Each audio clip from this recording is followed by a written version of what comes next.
Want to prove you really understand recursion and tree structure? Subtree of Another Tree is a Pattern Mastery 100 favorite, and a classic test at Google and Amazon for algorithmic reasoning and code reuse. Over 30% of candidates miss a subtle check or edge case. If you can solve this confidently, you'll show you can handle complex recursive comparisons and tree pattern matching. Let's crack Subtree of Another Tree using the basic method, so you always stay systematic and interview-proof. Now let's break this down. You're given two binary trees, root and subroot. Determine if subroot is a subtree of root. In other words, if there's a node in root where the tree rooted at that node is identical to subroot. Input: two binary tree root nodes, root and subroot. Output: Boolean, true if subroot is a subtree of root, false otherwise. Here is real-world example. Imagine you're managing file systems or XML or HTML documents as trees, and you need to check if a particular snippet, subtree, exists within a larger structure, without flattening them. An interviewer might ask, how would you check if a certain configuration or code block is present within a larger config tree? Now let's assess it. What's tricky? You need to traverse the main tree, root, and, at each node, check if the subtree starting there is identical to subroot. Reuse same tree logic for equality check.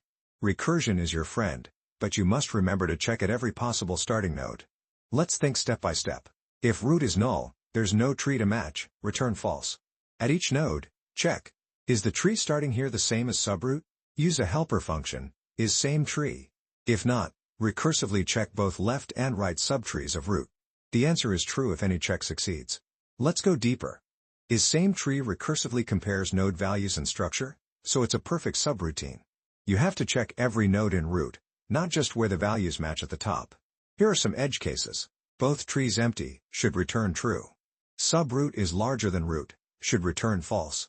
Subroot not present anywhere in root, should return false. Here is the structure. If root is null, return false. If is same tree root, subroot, returns true, return true. Recursively check subtree of left and subtree of right. Return true if any check passes. Now let's implement the DFS and tree comparison approach, checking every node in the main tree to see where the subtree structure fully matches. This method checks whether subroot exists as a subtree somewhere inside root. If the main tree is empty, then it's impossible for it to contain a subtree, so we return false right away. Next, we check whether the current node of root matches the entire structure and values of subroot. If they match, we immediately return true. If the current node doesn't match, we check the left subtree and the right subtree of root. If either side contains subroot, we return true. Is same helper function. This helper method compares two trees to see if they are identical in both structure and values. If we've reached the end of both trees at the same time, that means the structures match perfectly up to this point, so return true. If one tree ends before the other, or the values at this position don't match, the trees cannot be identical, return false. We recursively check both left children and both right children. Both sides must match for the trees to be considered identical. And that's how this algorithm works. It first checks each node of the main tree as a potential match, then compares entire structures using a helper method. Efficient, simple, and elegant. Let's test our function using these two trees. The first array represents the main tree, and the second one is the tree we want to check as a possible subtree. In the main tree, when we reach the node with value 4, its left and right children are 1 and 2, which exactly match the structure of subroot.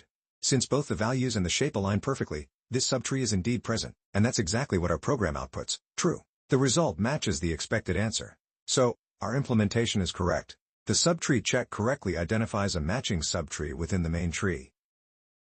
Now let's implement the preorder serialization method, converting both trees into strings so we can detect the subtree by a simple substring search. This method checks whether subroot appears inside root by turning both trees into string representations. We serialize the entire main tree into a single string using preorder traversal.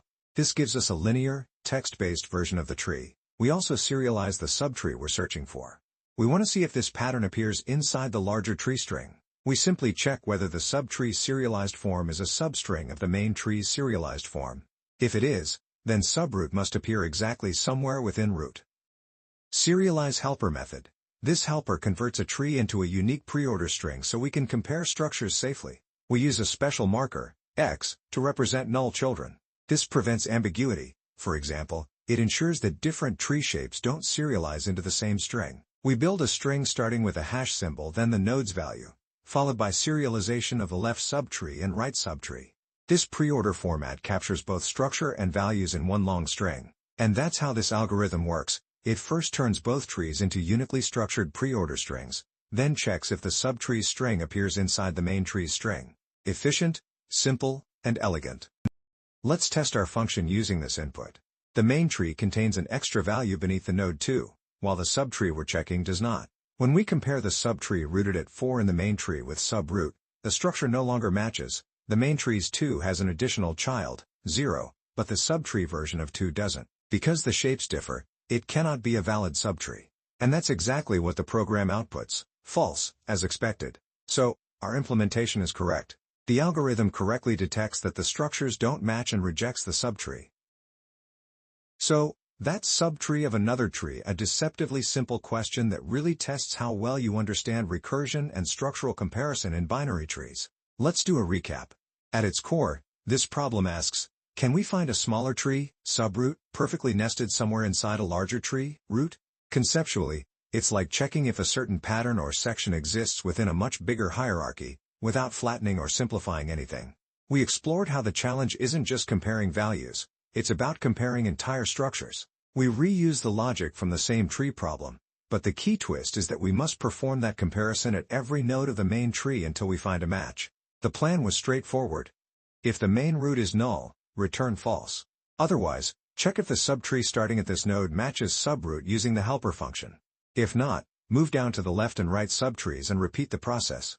It's a clean, recursive structure that ensures every possible subtree gets checked. We put that logic into code, recursively traversing the main tree, using the helper to verify structural and value equality, and ensuring no node was skipped. Finally, we ran the solution through LeetCode.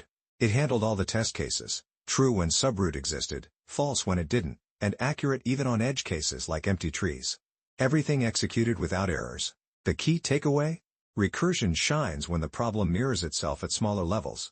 By breaking the comparison into smaller identical checks, you prove not just coding skill, but deep understanding of how trees think.